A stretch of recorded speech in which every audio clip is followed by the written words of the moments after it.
Rampal sugandi walasa ka aw kunafoni bi dimanche kunafoni kɛnɛ bakurubaw filɛ nin ye bakuruba fɔlɔ ministre mun ɲasilen bɛ mara cɛbɔli ma o ni parti politique ɲɛmɔgɔ ye ɲɔgɔn ye alakamisa tɛmɛlen mun ni mun bɔra o ɲɛmɔgɔ o ɲɔgɔn ɲɛ la kunnafonidilaw bɛ yan nɔ u b'u da don a kuma la ka walawala aw ye aw bɛ se ka faamuya cogo min ladiriya kɔnɔ bakuruba filanan o ye te asura ko ye a bɛ tile damadama bɔ te asura ko kɔni o kɛlen bɛ ka Mali bɛɛ ɲagami ɲɔgɔn na n'an tɛ ka jamana in dafiri a sen fɛ kɔni kunnafonidilaw bɛ yan fana u b'u da don a ko la u y'a faamuya cogo min na u n'a a ko ɲɛfɔ aw ye aw bɛ se ka faamuya cogo min na ladiriya kɔnɔ ne kɛrɛfɛ o bɛ Mohamed Ibrahim Touré bolo radical micro ni Abdramane Sissoko bolo n tɛ se ka n tɛ ɲinɛ n ka foli ta n'u bɛ aw bɛɛ lajɛlen aw minnu b'aw ka baara bila kabi kumaso bɛ dayɛlɛ fo ka taa a datugu ka anw lamɛn an b'aw fo o foli la foli kɛrɛnkɛrɛnnen n b'o ɲɛsin mɔgɔ fila ma mɔgɔ fɔlɔ o ye Jawara Bagineda n bɛ Bagineda bɛɛ fo Jawara kelen tɔgɔ la mɔgɔ filanan o ye David o ye Tari o bɛ Kalabankura Asigi la n ka foli ta n'u bɛ aw bɛɛ lajɛlen yen nɔ fo aw sigiyɔrɔ la an ka mɔgɔ wele u fila bɛɛ sera kɛnɛ kan mɔgɔ fɔlɔ o ye Mamadou Kane ye Mamadou Kane ale bɛ radio Kiledu la Kane i ni sɔgɔma Abdramane b'i fo n bɛ radical fo technique la ka Rampal lamɛnbaga bɛɛ lajɛlen fo an bɛ dugawu kɛ Ala ka segin Ala ka diya Ala ka wuli hɛrɛ la amin yarabi mɔgɔ filanan o ye Musa Sayon Kamara ye Musa Sayon Kamara ale bɛ journal indépendant na mɔgɔ kura tɛ sa nka ale siɲɛ fɔlɔ kɔni filɛ ka na an ka kɛnɛ kan Musa i bisimila radio Rampal kumaso kɔnɔ ani a bɛɛ lajɛlen ni sɔgɔma n ka foli b'i ye kosɛbɛ Abdramane n ka foli bɛ technicien ye ani lamɛnjɛkulu bɛɛ lajɛlen ye o diyara u ye Musa an bɛ to e fan fɛ an bɛ ɲininkali fɔlɔ an b'o kɛ e la an b'a dɔn k'a fɔ ko politique ko e ye kunnafonidila min ye i ka baara i bɛ caman ko o ko kan kosɛbɛ Musa n y'a fɔ n ka kuma dabilana la n ko ministre mun ɲɛsilen bɛ mara cɛbɔli ma n'a bɛ wele ko ministre de l'administration territoriale o ni parti politique tɛ ɲɔgɔn ye alakamisa don bakuruba la mun ni mun fɔra o ɲɛnajɛ o ɲɔgɔn ɲɛ kɛyɔrɔ an b'a dɔn k'a fɔ k'a ko bɛɛ ma da kɛnɛ kan kosɛbɛ i n'a fɔ i y'a fɔ cogo min na ministre min ɲɛsinnen don administration territoriale ma ale bɛ élection ko de labɛnna a bɛ wagati jan bɔ parti politique mɔgɔw ani société civile mɔgɔw u y'a ɲini k'a fɔ ko ka yɛlɛma don jamana élection sariyaw la o kama ministre ye gouvernement ye fɛɛrɛ kɛ ɲɔgɔn yew bɛ se ka caya cogo min na pour que u ka se ka bɛn fɛn dɔ kan u ye ɲɔgɔn ye dɔ kɛ ka baara boloda dɔw kɛ tile damadɔw kɔnɔna na ka na hakilina fɔ Mali sariya su minnu kan ka yɛlɛma o la loi électorale b'o la charte mun bɛ partiw ka sigili yɛrɛ cogoya fɔ o b'a la o kɔfɛ loi min fɛnɛ bɛ yen nɔ n'u b'a yira k'a fɔ députéw kan ka sigi nin bolo nin kan ani u man kan ka sigi nin bolo kan o loi fɛnɛ b'a la donc u ye hakilinaw fɔ u ka o baara fɔlɔw kɔnɔna na alamisa don lajɛ tun ye min ye ka na baara kɛlen kɔfɛ bɛn kɛra fɛn minnu kan ka a restitution kɛ ka segin ka n'a yira k'a fɔ ninnu de fɔra donc an b'a lajɛ sisan ni ninnu bɛɛ bɛn n'olu tɛ bɛn ministre nana ni o baara kɛlen olu ye a n'a ka experts parce que baara in kɔnɔna na parti politique mɔgɔw olu bɛ mɔgɔw bila ka taa gouvernement fɛnɛ ka mɔgɔw bɛ taa mɔgɔw b'a la minnu ye experts ye n'olu olu b'a a baara document ninnu bɛɛ lajɛlen kɛ donc u nana u ye papier yira ka papier kɔnɔ kuma fɛnɛ ɲɛfɔ parti politique mɔgɔ ye parti politique mɔgɔ kɔni caman tun bɛ yen nɔ i n'a fɔ RPM docteur Bokar Keita ninnu ani ADP Maliba ɲama Yuba ba ninnu u caman tun bɛ yen nɔ u kɔni y'a yira k'a fɔ papier min nana restitution min kɛra fɛn caman fɔra u ma bɛn dɔw kan o misali fɔlɔ ye jumɛn ye papier kɔnɔna na a yirala k'a fɔ ko u bɛna fɛɛrɛ kɛ loi kura min bɛna ta sariya kura min bɛna ta parti politique bɛ wari min sɔrɔ san o san a bɛ fɔ ko aide publique au parti politique jamana de bɛ wari d'u ma san o san ko o bɛna tigɛ o kɔni o kɛra sababu ye mankan donna ko kɔnɔna na woyi caman bɔr'o la mankan donna ko kɔnɔna na barisa o ma taa parti politique ɲɛmaaw jimi sira fɛ o kɔni y'a yira k'o tun tɛ ka bɛn ka sira yɛrɛ kɔnɔ fana o fɛnɛ fɔra k'a fɔ ko u ye kuma minnu fɔ u ka baara tɛmɛn'o kɔnɔna na o tun t'a kɔnɔ donc u segin papier min nana o nana o kɔnɔna na donc u ma diɲɛ n'o ye dɔw y'a yira k'a fɔ u bɛ se ka fɛɛrɛ kɛ ka critères yɛlɛma minnu kan k'a bénéficier kaira bo eben ke pour que ka se ka soro mais pour ka tige pepe o te se ka be ameto wora ameta Mamadou Kane fa Mamadou Kane nanyo o fen folo jatemna est-ce que gouvernement ka gela yere fana do te fen do oni mo go be minka anu bina mingira keneka o te kiliye parti politique ya yere ka foko o ye les sawam ke nyoganya la Moussa ya fo au conseil des collectivités territoriales au fonction plus béron no yet les sawam nyoganya de keno o bara be boloda mais sous pression de l'air public au parti politique au tunta kono gouvernement nana o ira est-ce que o tuna baren to gela tukunu nyogata jana anganda do ou bena bara to flam ningal jera Abdraman mais Moussa Sayon fo aga fese là musika mu fo rôle là ibado ni mo nunu ils sont très mal entourés anyo fo depuis nana ils sont mal entourés au fara de sujet ko des pseudo experts pseudo universitaires munumbu ire bla place là te placer na ulle be ko la kouri donc uluga aklina ubeka baraka nuri depuis transition d'âme na aklina jigila uni mo bena fin kan o machi la waleya uni ebe be fin ka shuina fajiri wa yelema donc ambo boulot de kan amanga bali mo la je crois que ambo o takabolo kele nya ma fo nga kuma chamana ngo manque de transparence tangi Abdraman Jaya Balia mbe tangi utiku Jaya mo yi wallahi dana Balia au fossé au rebe dungo de katafe même par rapport au parti politique peut-être une proposition que ça peut être une bonne proposition maintenant on a de la partir du moment à partir du moment où aya fossé ça ou ma beaka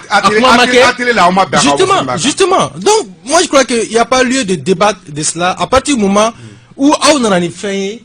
aga siga fo labon ko nana amba kuma fem ga na ni fem kura doye mais abe kuma kan tugoji nous sera so ma tugoji même nous dans notre rôle en tant que média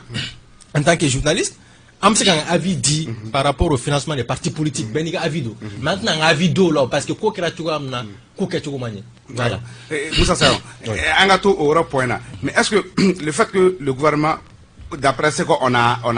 ani pour la folie sur le gouvernement sénat comme c'est devenu comme un cheveu dans la soupe là comme abina autour de la parti politique nyamgo comme ou nyako do par la cahier quoi est-ce que otuna dana balia to gela o nyoko ça là ani point flyer bu ka document ou dama parti politique ma so ko prononcer kuma 50 millions ko kuma faut ka tasser opposition de majorité kara fa donc est-ce que parti politique nous ou to réservé tout ni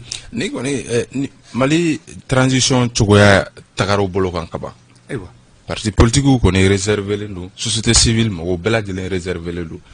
au damena jumena depuis ni transition ñogoy folo munu kera concertation folo munu kera septembre 2020 oui ni kilende ke unana ka fo ko bo anga charti labe anga fait de route labe mo ko yi fe munu fo mo ko nana labana papi worendana mintoyi o jowa wala de aw ire munu ke université espero yol de o kawla o ka espero ba espero ay munu da ko plateau sanfé ka munu ska ko télé sanfé ka munu ska ko journaux kono ka munu to se ba ko radio la wol de yaw ni kawla ouais bon alors espero am se ka fo espero mais am transition mo de parce que au lieu de à barake donc depuis no wakati la confiance nana don na bol damne confiance la ka o boala kana CNT sigili nunu confiance te tukuni quoi donc confiance tigara donc ni kura mi fene nana ke sisa ni ba ira ka fo nyama munu be sisa o be ka ta ni o bu drone be ka barake anni o ye wele kana ka sigi akwa kuma san abe sigi akwa abe kuma mais o lu be kla kana ni fenye amma be minka donc ori nana gelaya yɛrɛ do ko kɔnɔna kosɛbɛ donc parti politique kɔni mɔgɔw ma sɔn o y'a yira k'a fɔ ko ka o yɔrɔ ninnu revoir mais fɛn wɛrɛ minnu fɛnɛ donna kɔnɔna na i n'a fɔ président sigi parce que sariya o ye sariya kura min fɛnɛ na a ma ban fɔlɔ dɛ parce que u tilalen kɔ in na u tila k'a lajɛ tuguni rapport in bɛ tila ka étudier tuguni avant que a ka bɔ maintenant u y'a yira o kɔnɔna na k'a fɔ pour que e ka se ka kɛ candidat ye sisan Mali kɔnɔna na yelma bena do o wari sarata la amena jol sara caution pour que Abdraman ka ke Mali candidat et sisa Mali président te folo chebo voilà pour que chebo e ka se ke présenter présidentiel la ibe million bidru de sara ibe ka dunga wakati na utu ya million muga ani turu allo tum matunga chaire donc proposition kon do folo ama adapter folo ka foko a kera o yenga okoni tumbe uka proposition konnana donc au fane yoron na parti politique mo wala soro makuma folo mais aba bisigi ya ka fɔ ko madala nu bɛ sɔn n'o ye parce que wari ka ca depuis ni 25 millions ko fɔra i bɛ ka tuma la mɔgɔ caman ma sɔn o ma mais an bɛna lajɛ wagati nataw kɔnɔna na u bɛna min fɔ o kan. Mamadou Kane, est-ce que nin fana tɛ gɛlɛya dɔ fana talen tuguni k'a fara a ko kan bɛn ma kɛ depuis transition daminɛra u ni mɔgɔw ma sigi foyi ka bɛn ko la mais hali mɔgɔw bɛ se k'a fɔ kura mun ni na tuguni mun b'a yira sisan k'a fɔ ko o sigikafɔ bɛ lawaleya ni bɛn tɛ ka kɛ ni hali n'aw bɛ sigi min kan n'u tɛ ka k'o ko lawaleya Mamadou Kane transition in ko a bɛ sira mun kan a man kan u k'u yɛrɛ ressaisi. Bon, moi je crois qu'Abdraman, je crois qu'en fana wakati do sera ça, k'a fɔ ko k'u ressaisi, je crois que wakati do fana sera en fana ngo jotin sa. Parce que kulo kunandi o de bɛ ladilikan mɛn. N'an tɛna an si kɛ ressaisi dongoro ressaisi depuis ko daminɛna ça fait 6 mois. Ce sont les mêmes pratiques, Abdraman. Oui, mais ce sont les mêmes pratiques. Donc, moi, je dirais même pas proposition de 50 millions. Nous, les propositions que nous lui faisons faire avec eux. Parce qu'on était bien fouillé à Kumakan Kokari. Donc, à nous, on a fait une proposition. Et quand nous avons une proposition, au de cadeaux et au de kefana parce que il reste à quoi de dos clairement beaucoup il reste à quoi de que moi je sais pas quelle est la différence entre une caution de 10 millions 25 millions 50 millions à partir du moment dans un pays à ta foyer et Abdraman est candidat et puis avoir bombe est-ce que drogue war de doigt est-ce que moi de Ferreira ka war di blanchiment d'argent mon dos oh mais ni 50 millions il est avec ta ah mais 50 millions c'est là je ne veux pas dire que na caution de 50 millions comme na président Jelin Soro autokumayo ça dit que on va 50 millions pour écarter le maximum de candidats possibles mais pour autant autant irana ko moi na 50 millions ko no gara jamana kuntiki comme na jamana yelemo c'est tout le contraire moi je crois que vraiment il est temps Kokake à Nyama quoi. Kokake à Nyama, on n'a pas besoin de ça maintenant. On est en train de perdre du temps pour rien, Abdraman. C'est de la diversion. Dilatoire, ma foi, ce sont des manœuvres dilatoires. Nimpere ka temps perdu, amnanda dans la émission Nyefla là. Premier ministre Mokhtar Wangoko et organe unique de gestion ko date d'agana de la tour. Ko tizekake. Mais vous avez le temps de détourner tout le temps les accords animaux benafem ka aya payer lama pendant 6 mois. Wallahi Abdraman genamayen konnala Moussa Sayomaro mi ka kuma mfo wallahi tout est possible. Ko be volonté kori ni nous ngania kunye angata organe unique de gestion des élections là parce que ba donor keramna kala fili jelinke ka président Jelin Soro an te seni bela parce que nimbe buga mo la munu ka temeni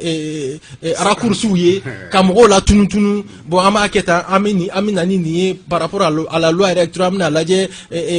organe misika élection organisée amna la ka dobo attribution ni be kuma chamani moi je suis sûr ma fiente tamakiala n'antara ni siraka wallahi sika tala kala film na ka be kala fili nogoleni wala kan kishi fɛn mun kɛra wagati tɛmɛnen na ala k'an kisi a ɲɔgɔnna bɛ kɛ. A ye fɛn dɔ fɔ n bɛ fɛ k'o fɛn dɔɔni parce que 50 millions ko kuma min bɛ ka fɔ proposition don mais a bɛ na ni a bɛ bisigi wɛrɛw la na e tɛ se k'a fɔ ko mɔgɔ candidat ko pour que i ka se ka kɛ cɛbɔ k'i ka 50 millions sara ka tila k'a fɔ ko ka aide min bɛ di parti politique mɔgɔ ma k'i b'o tigɛ ne y'o tigɛ a bɛ 50 millions bɔ a bɛ na ni dɔrɔgu wari kɛ a bɛ mɔgɔ kunkolo tigɛ n'o wari n'a bɔra ni parce que an ka fɛn dɔ fɔ hali parti politique financement ko la n'i ye mɔgɔ maliyɛn lambda jateminɛ a man ka di parti mais mun de la a kɛra parce que a kɛ kun ye de walasa wari min bɛ se ka don parti politique la a kɛ wari jɛlen ye n'i ma wari d'u ma u bɛ se ka wari bɔ dunan ko kuntan bɛɛ la ka na n'o ye n'o donna politique la o y'a ta tiɲɛlen ye kosɛbɛ voilà donc c'est pour dire que ni kɔni ye aide publique tigɛ ka bɔ partiw la olu o dun ye sababu ye partiw bɛ balo cogo min na partiw bɛ balo wɛrɛ in de la hali ni y'a sɔrɔ dɔw ni peut-être a sɔrɔli man kan mais u ka dɔw b'a baara kɛ hali n'a sɔrɔ a dafalen tɛ fɛnɛ mais ne y'o tigɛ sisan ka tila k'a fɔ ko bon a ye na ni 50 millions pour que nin ka kɛ aw ka candidat ye bon o kɔni wari o bɛ sɔrɔ yɔrɔ min na o kɔni tɛna kɛ yɔrɔ jɛlen ye tuguni donc o problème ninnu bɛɛ bɛ yen nɔ an da nana se organique ko fɛnɛ ma bon o kɔnɔna na n'i y'a ye o de tun ɲinina bɛɛ fɛ bɛɛ tun y'o de ɲini yanni transition yɛrɛ ka daminɛ an lajɛ minnu kɛra dialogue national inclusif ko ka fɛɛrɛ bɛ dɔɔni kɛ ko k'o sigi o kɔfɛ concertation minnu kɛra o fana tilara k'a fɔ tuguni ko k'a kɛ olu dun ye jamana kɔnɔdenw ka laɲini ye bɛɛ de o de bɛɛ ka bɛnkan ye donc o tun kan ka kɛ transition kɔnɔna na premier ministre ka déclaration de politique générale la a ye fɛn bɛɛ fɔ fo kele a ye fɛn bɛɛ fɔ Fo kelen. ko o kɔni a tilara k'a ye ɲininkaliw de kɛra n'a nana kuma o kan k'a fɔ ko bɔn transition bɛ wagati min na a temps t'a bolo ka nin organi kelen in sigi sen kan donc depuis n'a y'o fɔ mɔgɔw kɔni wulila k'a yira k'a fɔ vraiment o tɛ an ka laɲini ye fɛɛrɛ bɛɛ de bɛ kɛ organe bɛ sigi sen kan kalo 10 laban ninnu kɔnɔna na mais hali parti politique mɔgɔw ka odongo ɲɔgɔn ye ani ministre ka odongo ɲɔgɔn o y'o de fɔ fɛɛrɛ bɛɛ dɔɔni ka kɛ organe unique ka sigi sen kan mais gouvernement ka position ye min ye CENI ale bɛ remembré segin bɛ k'a kan n yɛrɛ o mɔgɔw bɔra yen sisan u bɛna fɛɛrɛ kɛ ka olu mɔgɔw bila u nɔ na u bɛ renforcer DGC direction générale DG pardon direction générale aux élections o fɛnɛ bɛ to a nɔ na ministère de l'administration territoriale ale fɛnɛ bɛ to a nɔ na mais ale yɛrɛ kɔnɔna na u ye cellule dɔ fɛnɛ créer ko cellule d'appui aux élections donc ni mécanisme kɔrɔ min bɛ yen k'o bɛ renforcer o bɛ élection organiser alors que o dun tɛ mɔgɔw ka laɲini ye donc o gɛlɛya bɛ yen hali sisan. ayiwa a bɛ kɔmi fɛn ministre ni parti politique ta bɛ ko Jelimadi n'a ka maître ta ye Jelimadi ye maître ye explication bɛɛ di Jelimadi voulait dire à monsieur que tu as dit l'essentiel, il a dit à monsieur Jelimadi, n'est-ce pas, il dit monsieur vous avez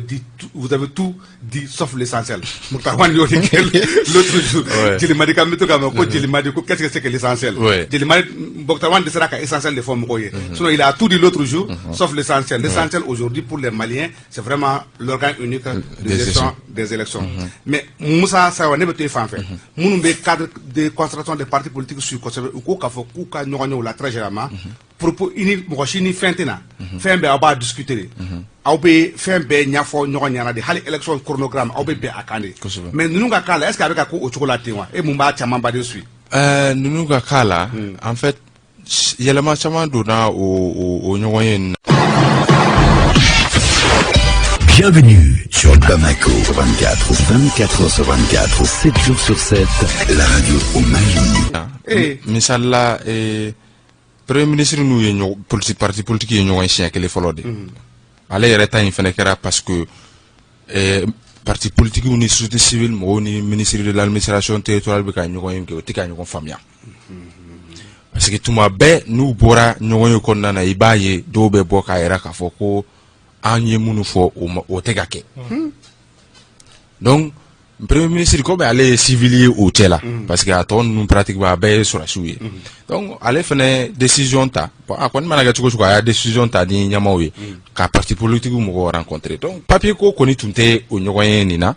o kɔni nana o sigira premier ministre y'a yira k'a fɔ ale bɛ fɛ ka fɛɛrɛ kɛ bɛɛ lajɛlen bɛ se ka don fɛn ninnu kɔnɔna na cogo min na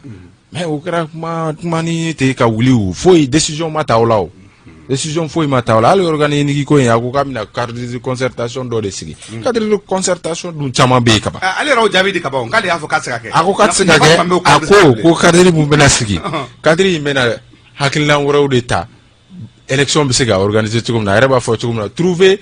des réponses consensuelles mais o kɔni o bɛ kɛ en dehors de l'organe unique des élections. Mamadou Kane, est-ce que Mokhtar ka kuma trouver une réponse consensuelle est-ce que Ameka to Saraka Nantra Mokhtar na c'est Islam amateurisme amateurisme nte bara nyedon amortemulu ka ke wanganya nyma retina c'est ça l'amateurisme c'est-à-dire que ni te fenya do bi ndanyo amortemulu ka nganya nyma o chara sare o ire sa ko donc amateurisme ni konna la pour dire que organe unique de gestion des élections nganda do la dakria fla do anafa emuye et organe unique de gestion des élections à attribution déjà ni ala je abe anga kala fliko aba rationaliser sur le plan juridique et institutionnel parce que Moussa Sayafo, ani anga seni tagalaje ni DG ta ka ministère de l'administration territoriale ta abulu beka fanga ta ka da ayrema ni tagalaje parce que ni kala flikera o choya la procès verbaux ibaro ni kala flikera procès verbaux ta cour constitutionnelle la cour constitutionnelle be to jorom na o ye jalatike joro di un juge qui va vérifier la régularité des scrutins. C'est-à-dire, est-ce que Kalafili Kerakanye, est-ce que Djabi ou Kaino. Mais à l'état qu'il a fait Manasa Danoga Wati, Moka Djema Mnakoke Filmai. Anna Danoma, moi je crois que c'est extrêmement important qu'on ait cet organe unique de gestion des élections. Organe unique de gestion des élections n'a pas peut-être Flana Mouye, avec Kalafili Moussakao. Absika chamamba bola mo me impliqué que la flicola abi chamamba bola et puis na sigira ibaye ari président kuram na sigi wallahi ce sera un président Bandaouga discours le 25 septembre ni le meilleur discours du Mali après Modibo Keïta le 22 septembre 1960 na mbé tegara foka soro faut ndako akoko fait allez Bandaougo un président incontestablement élu c'est avec l'organe unique de gestion qui amseko au président na sugu soro mais ni tout bari ni amateurisme ka d'autres ka fimanga blemanga fimanga ka jamanga fimanga wallahi atinyana bo parce que à faire tout boulot à dabal tout boulot on va tout droit dans les murs comme ça c'est de l'amateurisme pur et dur parce que avec une réponse consensuelle amoureux là dans les amoureux nous une institution colloquiale sigi parce qu'un organe unique de gestion par définition ça doit être une institution forte très forte. Et on parle même d'indépendant. Voilà, justement. Ni indépendance, il faut fort. Mais Amin Islam, nous t'adorons ko réponse consensuelle o kora mi amansi na mbera munga voilà ate ko do akola bon justement justement avec faire do fo organiser ki sigili fanya na mabaye expérience ou que là na soro follow manya mais ne rebe ga douter mi na 600 en fait est-ce que organiser ki sigili bina yana bo parce que alni mo munu organiser bina sigi sisa o lu de bino ga mo bla ko no tuguni ah mais ore do ay atako tu wala de on la buga sira parce que baro ni mo be sigi Ben et Bekaka. Normalement. Nomination qu'elle est. Non. Allo nomination ka amaka mo di. Voilà. Parce que ka senten na tanu. Voilà. Il faut ça. Parce que au be sharia, au lieu de sharia au faux. Au lieu de sharia au sebe kana nai. Ka fo amba ke tanta Allah soro mo to mo fo. Mais ka o sharia kele in labato. O de seko. O de sara ko ke. Donc si ça na fara ko organiser niki ke beka fo angata. Pour en ka para be plaçant, ka para be blanco ke. Bon, na taro fere la sisa, o be fere de ke ou fene be jawla tugum naw parce que ni ay ou be fe ngata ni système courant certainement ou nous ka idée de do certainement donc ou fene tenation organiser qui fene ka sigité ko ou bolo bo bela peut-être le tout arrangé Allah soro indépendant do colonel wolon la ke ko fa ni ka soro ko ta o colonel wolon la ko fa le civil et colonel retraité flafra ko fara o civil o colonel civil que le ka da fa ke mo tanye Mamadou Kane mais est-ce que ça du mambe e bolo pourquoi pourquoi je sais pas ma photo entêtement pourquoi il veut foncer ou va qu'on a trop qu'on foncer kata droitement mais or quoi discours follow là ils disent que amana beminka or be la wala muna otaka ko ke est-ce que olu ire fana ni ils n'ont pas des idées préconçues ou n'ont pas des choses préétablies kanan au kunlo là des préjugés ouais mais ka foko nunu ku ute maliko kalama o kuma wala be maliko kalama re wallahi nunu me maliko kalama ni be wa ka foko ma conseil ta avec de hautes personnalités de ces pays wallahi nunu ni Moussa Traoré sigira ka kuma ala ka hinala nunu Amadou Toumani Touré sigira ka kuma ala ka hinala jero links ka conseil duma obise ka transition labantuga amna mais nyemu fo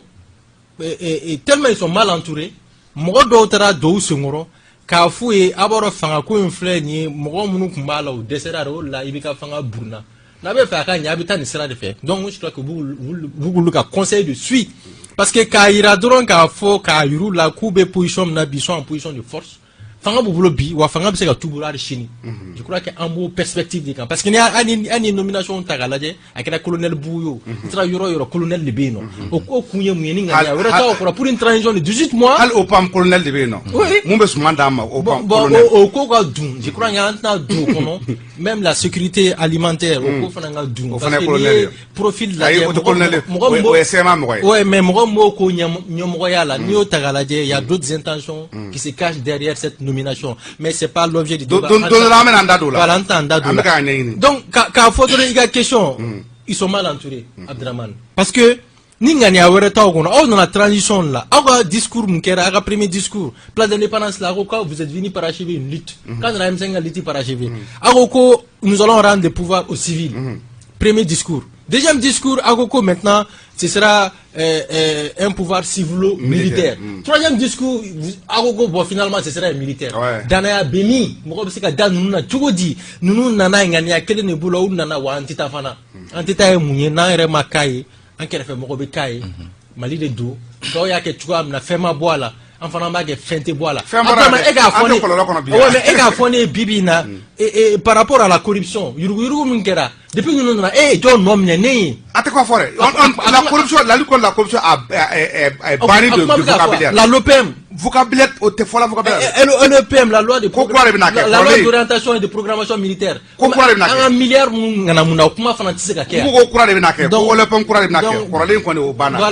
c'est parti perdre des profits. Donc, qui gagne Djabi, Djabi bébé là. Honnêtement, l'éléphant est venu avec un pied cassé. Excusez-moi l'expression, mais ce sont des imposteurs. Imposteurs, Bamanangana, qui est Itemouni. Donc, je crois que les Maliens ont un déroulé la tinsa. Moussa Sao, est-ce que toi aussi tu analyses comme Mokhtar Wan Kafoko, ils sont là et ils veulent s'incruster au pouvoir? Je ne suis pas Mokhtar Wan. Voilà, nous sommes Mamadou. Mokhtar Wan, il a 50 fois. C'est un diplomate. Voilà, mais Allah qui est premier ministre. Ça, on connaît. Allah qui est premier ministre. Voilà. Et allez analyser mes situations là. Ne faites pas qu'à appuyer parce que ni à jatemne, nous ils sont mal entourés parce que on a ni ngani ya follow munuye. Certainement na soro mo woro tuma do alaka ayugu batuga wala la peut-être ku minata sera wala fait quoi. Mais problème betara yoro juma fene. Militaire ou nana kafoko oluye bon les 5 colonels quoi. Ils sont venus goku M5 kele to là-bas. Bon onulu yere masika bela. Là-bas ina ima là-bas na M5 ye sogal nga kuma me uga fo ko lutara yo nyogo ke ko de ko boku ka cartije. Ça dit quoi posukla. Ah ko de o de forao. Sogal kalaba ina ku ye nyogo ke kati. Uko oluma ko bo aina anga posukla ambe ni posunta ambe ke anga modo bege présent ambe ministère de l'administration territoriale ta ambe équipement nunta ambe ministère woro nyogo la fo mini nu kolubota donc obe M5 mogo fene be dota ça dit quoi quartier chez quoi donc ko bela jele tara o yoro la mais ya M5 mogo oluko ko maso miga sa do bora o kondana ka foko bo comme a otena soma ambeta donc ils sont mal entourés yoro mina mogo munu be sisan oluko bon problème be mal kono sisan 91 mogo de do koko lu écarté ka boy oludu e jamana de do de ete se ka fo ki be jamana mara ki be politique mogo black ko fe misal la me exemple di ala ka hina la tete ka kuma dola koko olube fanga ta domina ale jengo ndo ko ma ko bo akanga fenke anka politique mogo sembo ala kale ko ma ko ko te se ka kere kunanye nunu sembo ala u banka fembe che se ka to la de o le fere de ke sisanka u sendo ala nu tungo ko lu fana tumbe fanga confisquer o wakati la o transition sur na to na o akonteketi e ma yanga transition be ga traîner wa o ye 5 mois de pour que ka organu yere gansan sigi sinka fere uruti kono kuma be se ka fola chugudi hein mo do sera plan do fana ke oh allez tara plan minke bon c'est un plan moi je trouve que c'est normal aka plan sugu inke parce que na frère na plan fin do fo amba fo ko nunu hakilna ere tout là donc Allah soro ambeba do a tese ka ke a wakati konnana a fangati a moyeti foi donc net avec 25 000 personnes recrutées dans l'armée et un pays sous perfusion financière il faut que tu oh ambe se ko ke kasoro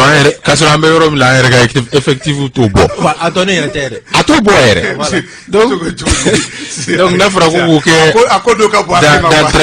ko ke dans 13 mois vraiment ça sera peut-être le miracle du siècle malien quoi non le miracle malien du siècle quoi les combattants là avec ko au lieu d'intégrer peut-être dans l'armée allez ou l'intégrer les tout bon mais les milices autres là ils vont se faire baquer mais hallo ni au recruter où sera de bomi c'est l'équation quand même en tout cas ni à l'équation équilibrée tout là quoi là qu'on kera abedjani effectivement ce sera parmi les premières personnes à m'en réjouir mais madame c'est que Mamadou Kane anga ni ka laban ke na wala saka cika do ashura ko kono nuko iko kan an kana fo ka ko ka rectifier ko an to ko folla mais bi mo nga ke sa Mokhtar Wane jani dimanche na tache e be ka cheke Mokhtar Wane yere en bolé nous peut-être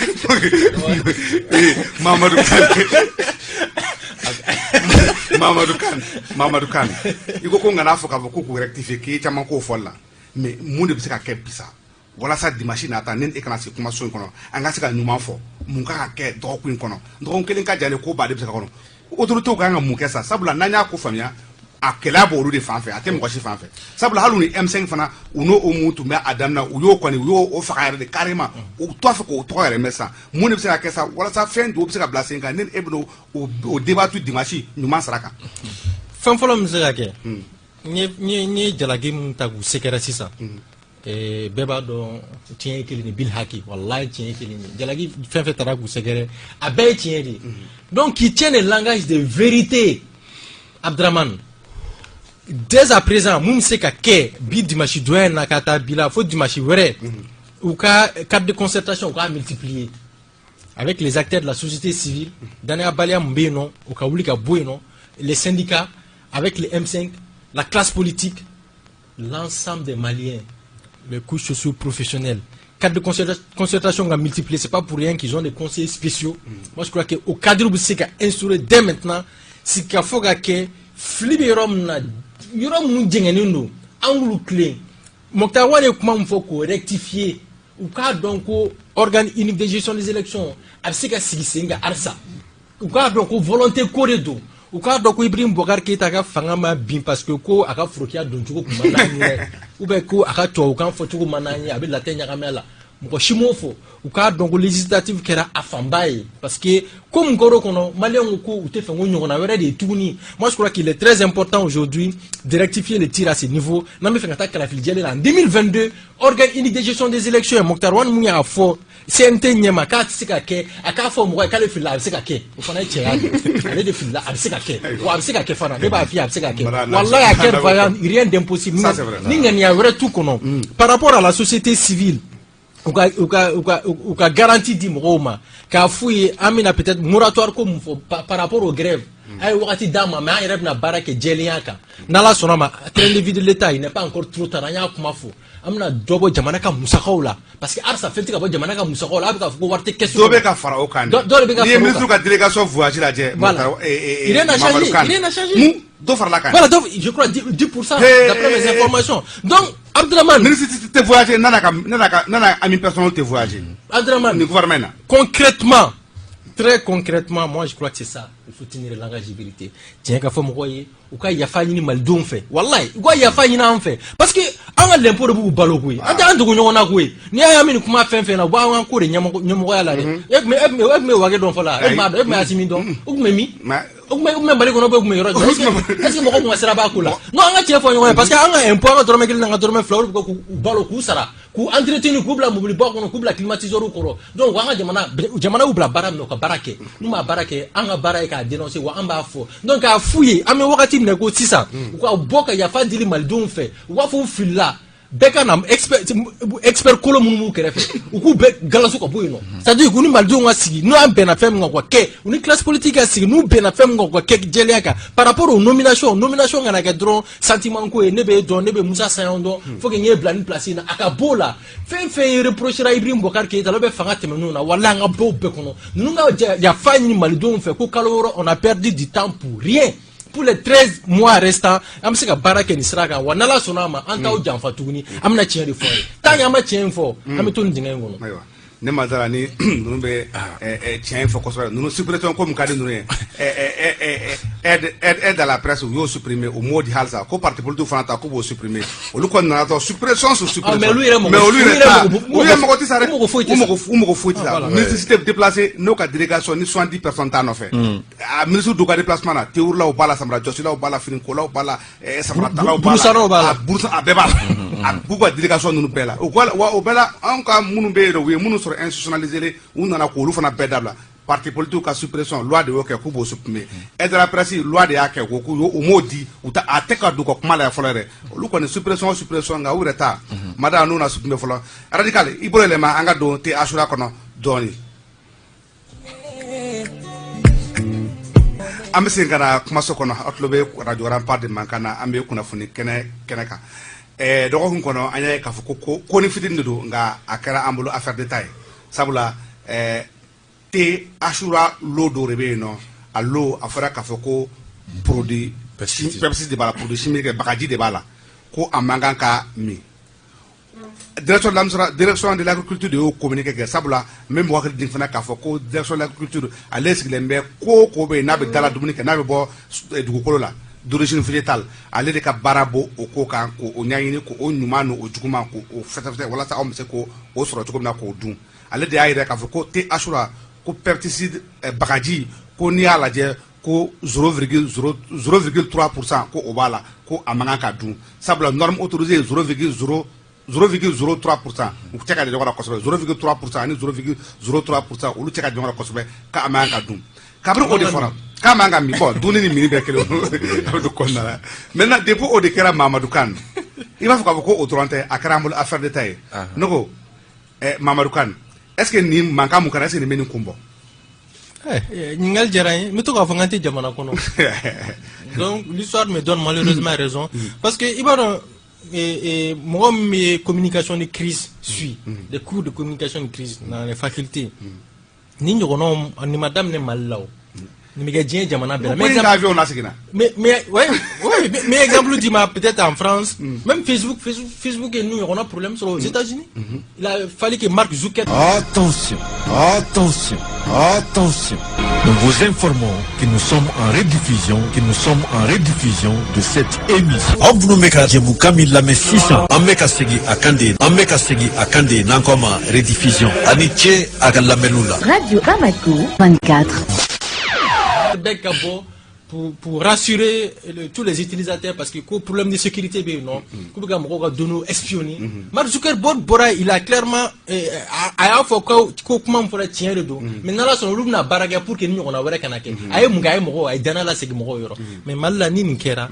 an bɛ bɔ de et puis malheureusement c'est triste de le dire ce sont des confrères Abdraman honnêtement moi ça m'a choqué ni dɔ yɛrɛ ye ni dabala banna Aïssa, olu bɔra conférence. Non, Abdraman, non, c'est c'est très important. Moi, je crois qu'un journaliste. Mais journaliste, mais c'est clair que ni Kokera. Sona ka gringiri ka te Ashura ta ka blaka profilu ka kuma mun fora atanya ini folo ka don est-ce qu'il faut se poser des bonnes questions il y a l'agence nationale de sécurité sanitaire des aliments au Dora Gra Mouye Nicolas. On dit qu'il y a 124 marques de thé au Mali. N'est question posée une réponse. C'est vrai, il y a communiqué d'ok, autorité de communiqué qui est officiel, à signera, qu'à faut échantillon d'or. Kolo d'or B non. Kolo d'or B, ko maino, ko nayomi, au mayoma, mais au courant de côté Ashura, Bemaino. Non, moi je crois que nous, Kumanasugu Kera, les responsables du thé Ashura d'abord, je crois que Abemou Irana n'ont pas un plan de communication. Les plans de communication Mibolo, stratégie de communication, une crise intégrale, stratégie de communication. Les gens de Facebook, page duru, côté Ashura Nyangwado, Kabaldo. Est-ce que on de communication où il y a Kalami à donner du Mamboula, à faire du Mamboukona, à Dalou du Mamboukona, à Davari du Mamboukolo. Peut-être il y a des chefs d'entreprise, Namen Watina. Ou cas là c'est le moment où le plan de communication de gloire est ça ou entreprise qu'on a là ou au plan de communication qu'on a stratégie de communication crise beau stratégie de communication de crise mouillé et bien crise anticipée et bien scénario dessiné ni tasma ou l'année gagnera là ame communiquer chogodi ni comment d'autres raga en segere ame comment chogodi ame bo chogodi par quel moyen est-ce qu'ame conférence de presse de quai est-ce que ame point de presse de quai est-ce qu'ame ta média là est-ce que ame communiquer de quai on va que pour que quand on dit un consommateur pour préserver l'image de l'entreprise parce que comment aurait bibina alors sur matin na son neka bosso ou comment qu'elle ne fera qu'à faire que Ashura ka maingo ma forêt à fera ka yoro de mai donc on va faire on entend mi folo kora mu moi je crois que ni Ashura est responsable pour bora effectivement ka fo comment mu fora a fora tani effectivement comment y nini mais au courant de quand on témoigne ou c'est la publicité que ou la performance ou ka an ka te Mali kɔnɔ a bɛ minité bien an bɛ farafinna an bɛ jamana 17 kɔnɔ olu bɛɛ ye succès ye donc an bɛ garantie d'aw ma ko nin mun kɛra a ɲɔgɔnna wɛrɛ tɛna kɛ wallahi n'o kun kɛra mɔgɔw b'a faamuya nka a ka kɛ nin cogo la réseaux sociaux kan u bɛ to ka profil bila thé Ashura je bois le thé Ashura mais nin bɛ mɔgɔ la convaincre jɔn bɛ réseaux sociaux kan an kana ɲɔgɔn nɛgɛ dɛ c'est une infime partie de la population malienne anw de bɛ ka girin-girin diɲɛ don o don an bɛ tapage baw la 98% de la vraie les vrais Maliens là mɔkɛ de b'a kuma an Bamakɔkaw de b'a sanfɛ voilà ale bɛ to de fɔ aw Bamakɔkaw de Facebook sanfɛ 98% de la population malienne olu bɛ dugu kɔnɔ olu bɛ tile de kɔrɔ u b'u ka wɔsi k'u dayirimɛ ɲini kunnafoni jɛlen kan ka di olu ma olu fana influencelen don anw mɔgɔ damadɔni de fɛ anw mun y'an yɛrɛ kɛ kalanbaaw ye mais an b'u bila fili kɔnɔna la an bɛ baara min na c'est aussi simple que ça. Moussa Sayon, mais est-ce que pour une fois l'État n'a pas joué son rôle en faisant un moi c'est que je veux pas d'après mon ami Mamadi Dioula Dramé k'a fɔ ko État ye ɲuman kɛ tuma dɔ la a fɔli ma nɔgɔ quoi mais n'a ye mun kɛ tuma min na il faut être honnête de le dire est-ce que ils n'ont pas alerté les gens est-ce que mɔgɔw ye min kɛ k'u ta k'u sɛgɛrɛ sa k'a fɔ ko u bɛ ka kabali de kɛ ɲangwa de don le jeune là il est entrepreneur malien a donna ta petite patata ni dɔ faga an fɛ fiɲɛ dɔ faga an fɛ ni dɔ sutuma an fɛ samarase k'o ta an fɛ est-ce que o b'a to autorité bɛ bɔ siɲɛ wɛrɛ k'a fɔ ko ka ɲɔgɔn dénoncer tuguni u tɛna to an fa b'a bolo wa. Ne ka faamuyali ye min ye Ashura ko in na de toute façon ne kɔni t'a min sisan hali n'a fɔra ko lo kelen don ne kɔni t'a min sisan parce que ne tɛ se ka a miiri walima ka mɔgɔ wɛrɛ fisaya ni n yɛrɛ ye quoi nka santé ye quoi ne tɛ se k'o kɛ o hali n'a sɔrɔ maliyɛn de don an kan k'a dɛmɛ mais ka maliyɛn dɛmɛ baara la min bɛ se k'e yɛrɛ faga. A fɔ ka maliyɛn tɔw faga sa. Maliyɛn tɔw faga ne tɛ se k'o kɛ. K'ale kelen de bɛ ka mɔgɔ miliyɔn faga. Donc ne tɛ se k'o kɛ nationalisme aveugle ne tɛ se k'o kɛ quoi k'a i sigi ten dɔrɔn ba parce que maliyɛn don u bɛ fɛ k'a ka fɛnw tiɲɛ. Te yɛrɛ tɛ se n'a yɛrɛ. A tɛ nɛgɛmafɛn dilan quoi a bɛ dumunifɛn de dilan a bɛ taa kɔnɔbara de la donc o kan ka sɛgɛsɛgɛ de ni a ka fɛnw jateminɛna k'a fɔ ko fɛn b'a la min man kan ka kɛ te la a bɛ retirer ka bɔ sugu la de. N'a yɔrɔ a dun yɛrɛ m'a fɔ k'a ka te maɲi parce que hali ɲɛmɔgɔ minnu ye a kumaw kɛ u yɛrɛ y'a fɔ k'a fɔ ko u m'a fɔ k'a ka te maɲi dɛ u m'o fɔ mais den dama dama mun kɔni yera k'a fɔ ko produit b'o la min man kan ka dun o de maɲi wa u m'a fɔ mɔgɔ ye ko mɔgɔ kana te in min u m'o fɔ mɔgɔ si ye mais minnu bɛ bɔ bangan ci fan bɛɛ fɛ jamana ɲɛmɔgɔw de bɛ nin contre la bon ne bɛ se k'u faamu. Mamadou Kane Amara Siré e tilala. Ayi ma tila n bɛ nalen o ne b'o faamu min na minnu bɛ réseau kan sisan yanni média dɔw kan u b'a fɔ la n'o tɛ Ashura de ye te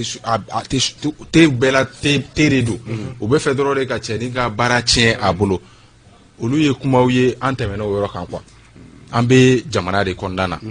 an bɛɛ lajɛlen ka santé de bɛ en jeu nin wagati in na donc an man kan k'an sigi k'an fɔ k'an bɛ o sensationnel ninnu kɛ tuguni quoi.